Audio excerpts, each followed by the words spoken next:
Hello. Hello. हा दुकानदार आहेत का? दुकानदार नाहीत, त्यांची बायको बोलती. आणि दुकानदार कुठे गेले तर? हाय ते जरा माल भरायला गेलेत बाहेर. अहो त्यांच्याकडे काम होतं हो माझं. काय होतं काम मी सांगते. अहो तुमच्या दुकानातून मी महिन्यापूर्वी ना फेअर अँड लवलीची पुडी नेलती. काय? फेअर अँड लवलीची पुडी नेलती हो महिन्यापूर्वी तुमच्या दुकानातून म्या. फेअर अँड लवलीची पुडी? हा. हा मग त्याचं काय?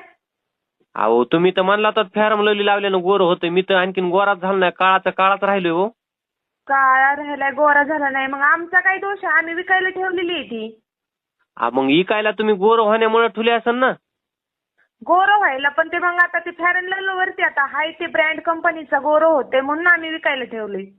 आपण मी गोरा झालो नाही ना हो. आता तुम्ही गोरा झाला नाही त्याच्यात आमचा काय दोष आहे? मग तुमचा दोष नाही आणि तुम्ही पुढ्या कसं काय ठेवायला लागला दुकानात मग फेअर अँड लवलीच्या? आता ती ब्रँड नवीन निघलेला आहे, ऍड जाहिराती दाखवतात म्हणून आम्ही ठेवली विकायला. अहो मग ती ऍडव्हर्टाईज बघूनच मी तुमच्या दुकानात आलतो ती फेअर अँड लवलीची पुडी न्यायला. हा मग त्याचा काय विषय आहे आता? आपण